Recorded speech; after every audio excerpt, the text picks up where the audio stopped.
ini yang pertama kali deklarasi di Kabupaten Lombok Tengah adalah pasangan Pak Ziadi sama Mami. Bagi kita secara terang benderang ini setara yang baik karena sudah clear, sudah dibaca oleh publik, kita sudah menyerahkan BK 1 syarat yang diajukan ke KPU berdasarkan undang-undangan. Yang kedua, saya melihat P3 hari ini 4 besar di Lombok Tengah. Suka tidak suka kita punya 6 kursi dan punya pimpinan dewan. Demokrat juga 6 kursi di Lombok Tengah dan posisi 5 besar. Karena beda sedikit dengan P3 ya. Jadi artinya kekuatan 12 kursi di DPRD Kabupaten ini adalah di 12 kecamatan, 12 kursi di 12 kecamatan dan 2 partai ya. Insya Allah ini setara yang baik. Begitu SK sudah dibacakan, tentu ini sudah garis partai, sudah ada perintah dari partai, maka tidak boleh ada yang tidak mendukung pasangan ini ya. Wajib, itu sudah dijelaskan kan, sudah perintah. Kemudian yang ketiga, saya melihat bahwa pasangan ini pasangan sangat ideal. Satu, pengalaman di legislatif sebagai legislator ya, dan mau meninggalkan kursi empuk itu demi untuk ikut bertarung di Lombok Tengah. Tentu ini kan sudah perhitungan yang matang, ingin memberikan pengabdian terbaik di Kabupaten Lombok Tengah. Begitu juga dengan calon wakil bupatinya. Ya. Tidak mudah melepaskan ASN ya, dengan pengalaman beberapa tahun di inspektorat. Tentu pengalaman ini juga akan dibawa sebagai pasangan legislatif dan birokrat. Dan tadi saya melihat dengan mata kepala sendiri bahwa saya melihat semangat dari teman-teman DPRD ini, dari provinsi, kabupaten ini luar biasa. Dan tentu kami juga sebagai anggota DPR RI, dengan jaringan yang kami miliki, kami memaksimalkan juga ikhtiar kami memenangkan paket yang sudah kami clear tadi, ya, sudah disampaikan tadi. Saya kira mesin politik, misalnya, kalau mesin politik kita kan sudah jelas akan bergerak. Kalau sanksi itu sudah jelas dari partai, pasti ada peringatan pertama, peringatan kedua, peringatan ketiga, sampai nanti ada peringatan. Kalau macam-macam itu akan ada, kita tidak bicara memecat ya, tetapi ada sanksi nanti sambil berjalan ya. Karena saya berharap itu tidak terjadi gitu. Pertimbangan lain terhadap kedua orang ini, Ziadi dan Aswatari ini seperti apa, Bu? Pertimbangan lainnya? Mungkin selanjutnya saya lihat pengalaman mereka di legislatif dan pengalaman mereka di birokrat itu kan start sebagai pemimpin di daerah itu sebagai start yang baik gitu ya. Tentu pengalaman dia sebagai legislator itu akan dibawa bagaimana menjadi daerah yang lebih baik ke depan. Jaringannya pasti sudah ada, jaringan ke pusatnya pasti sudah tahu ya. Apalagi hari ini kita melihat masing-masing partai kita ini kan bergerak memaksimalkan ikhtiar bagaimana memenangkan pilkada ya. Masing-masing orang punya strateginya. Mesin partai. Bu, orang mengenal Ibu ini ke seorang sebagai tokoh NU juga, ya kan? Ya. Nah, kira-kira ini tidak menjadi bumerang buat Ibu atau tidak menjadi berat untuk Ibu sendiri? Oh, tidak ada masalah. Jadi kita harus bedakan posisi saya sebagai orang P3, pimpinan partai politik, dan saya sebagai orang NU. Ini kan kita bicara masalah keputusan partai ya. Ya tidak masalah. Salahnya di mana? Saya NU, sekretaris saya NU, saya mengambil posisi ini karena saya merasa pasangan ini yang akan bisa nanti memenangkan pertarungan ke depan. Tapi Nahdien yang mau dukung Ziadi Aswatara juga. Ya, kami sangat bersyukur. Ya. Tapi jangan lupa harus dibedakan mana posisi sebagai politisi, sebagai kader. Ya. Tetapi kami berharap tentu masyarakat yang ada di Kabupaten Lombok Tengah itu baik dari Nahdien maupun dari Nahdlatul Ulama maupun mungkin dari Muhammadiyah. Mari sama-sama kita mencoba sesuatu yang baru ya. Berikan kesempatan kepada pasangan ini untuk bisa menang di 2020 ini. 9 Desember kalau tidak salah ya. Karena waktunya sangat singkat. Bu, bagaimana melihat calon yang lain, Bu? Apa kelebihan calon ini ketimbang calon yang lain, Bu? Masalahnya saya ini tidak pada posisi meminimalkan atau meniadakan calon lain. Semuanya bagus ya, tetapi dari kacamata kami tentu ini yang terbagus ya, karena kami memberikan dukungan kepada pasangan ini. Tetapi semua bagus, semua dengan caranya masing-masing. Kita menghargai perbedaan-perbedaan, tetapi kita cari celah persatuan kita. Mari kita istilahnya berkontestasi dengan baik. Jangan sampai kita dengan cara-cara yang tidak baik maupun tidak beretika ya. Karena pada akhirnya pasti kita akan kembali bersatu. Jangan soal psikologi nanti akan membuat kita tidak baik ke depan ya. Karena hanya lagi hampir 3 bulan sudah ada pemimpinnya di Lombok Tengah. Nah, jangan jadikan kontestasi. Mari kita happy saja ya. Apalagi ini kan masa masih corona, masih pandemi, ngapain kita mau saling menjelekkan, saling mencari kelemahan lawan. Itu sudah tidak eranya hari ini. Mari kita tonjolkan visi misi kita, apa yang kita persembahkan bagi masyarakat Lombok Tengah, apa yang kita tawarkan, perubahan apa ke depan Lombok Tengah ini jauh lebih baik. Tentu akan ada visi-visi yang akan disampaikan nanti pada saatnya.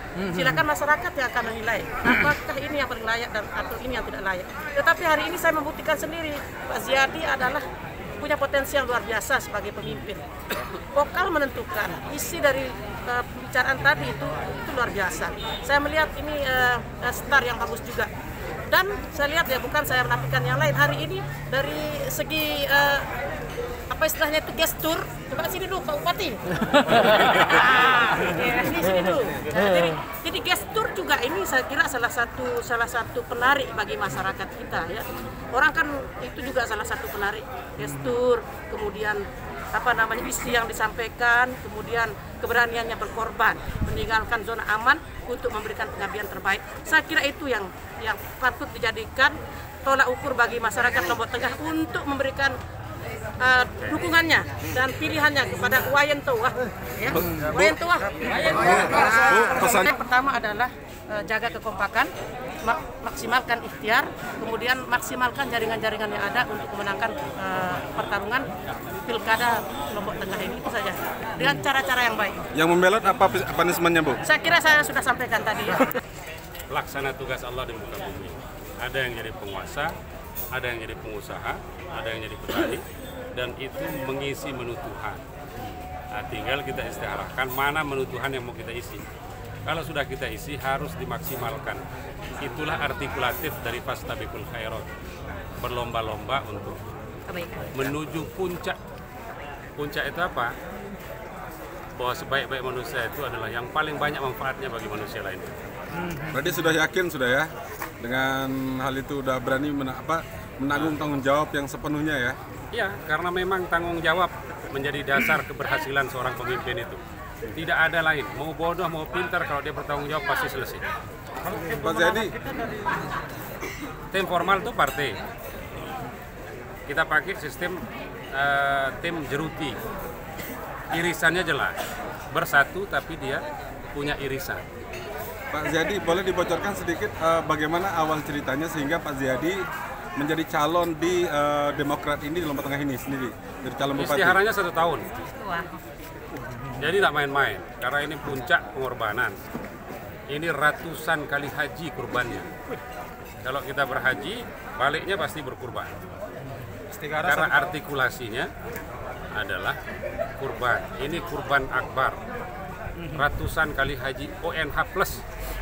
Ini keinginan semua anggota partai ya, Bu, ya Pak ya? Pendaftaran kapan? Bapak maju itu awalnya usulan dari istihara, kemudian kita kompromis sama teman-teman partai sampai dari bawah sampai atas. Di atas kita diizinkan. Pendaftaran kapan? Hari pertama atau kedua? Bila Allah mengizinkan hari Jumat. Jumat. Hari Jumat tanggal 4. Pertama. Sebelum Jumat atau setelah Jumat? Insya Allah setelah Jumat. Setelah matahari itu agak miring ke barat. Allahu Akbar. pertimbangannya apa itu Pak Ji? Pak, apa itu maknanya? Ada hitung-hitungannya. Apa itu Pak? Jadi politik ini zahir batin gaib. Ya.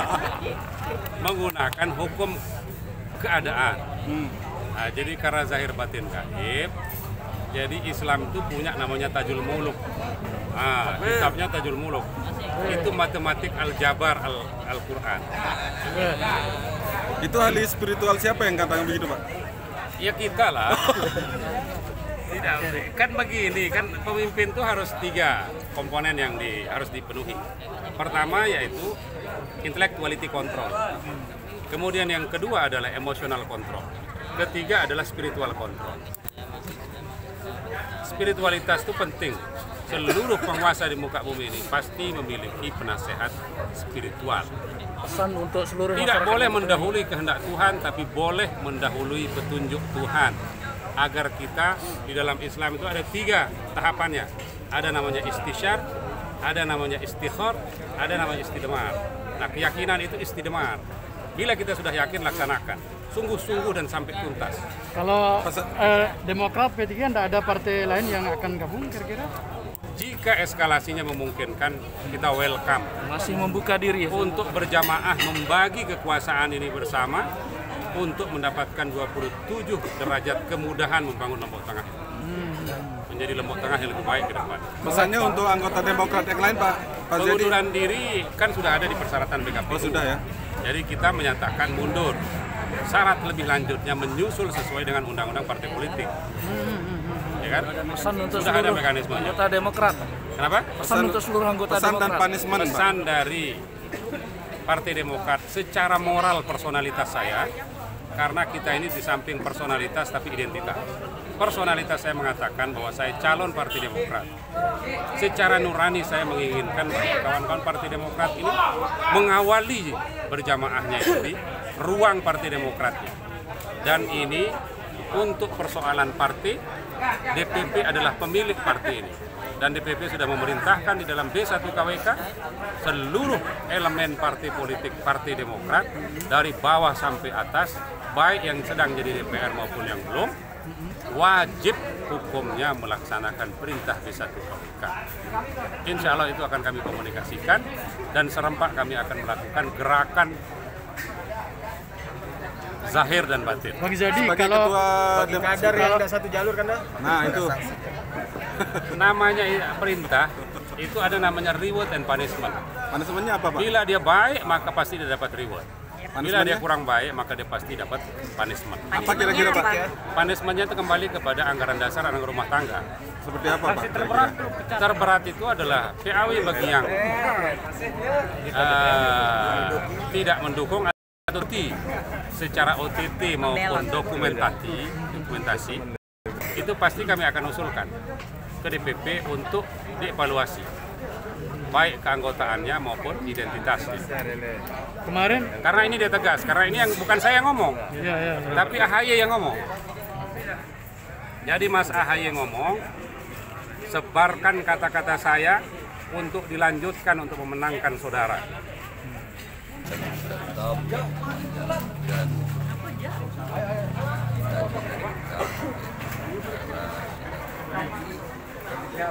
kepada masyarakat atau kepada warga dari segala lapisan, baik secara perorangan. Kalau kan Mami kan diidentikan sebagai representasi tokoh selatan. Kira-kira sejauh ini seperti apa ini? Kalau saya identik sebagai tokoh selatan, saya mengatakan tidak, karena belum ada kategori ketokohan saya yang mengatakan ketokohan sesudah kita menjalankan amanah yang dibebankan. Apakah bisa kita menjalankan amanah? Kalau bisa, baru dikatakan tokoh. Sementara ini belum ada, karena bukan tokoh sekadar suara saja. Tapi sudah turun ke masyarakat ya. Insya Allah kita semua coba bukan di selatan saja, di utara, di selatan, kita selatan di calon. Berarti udah bangun komunikasi juga dengan masyarakat juga ya. Kita bangun komunikasi sama sahabat kami yang ada di desa. Ya, kami tidak memandang dia itu adalah siapa, tetapi dia itu adalah sahabat saya dan bagian daripada hidup saya. Mi, kenapa pilih Ahmad Ziyadi sebagai pasangannya Mami?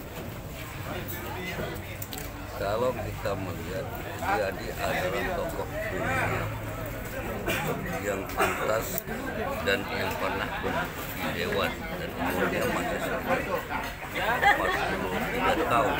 Dan salah satunya saya lihat selama ini tokoh muda yang mempunyai wawasan ke depan untuk kita mencoba mendobrak pembangunan dari generasi muda. Karena generasi muda zaman ini adalah generasi emas. Semua itu generasi muda yang diperlukan oleh karena itu membutuhkan seorang pemuda yang mampu menjembatani keinginan daripada pemuda.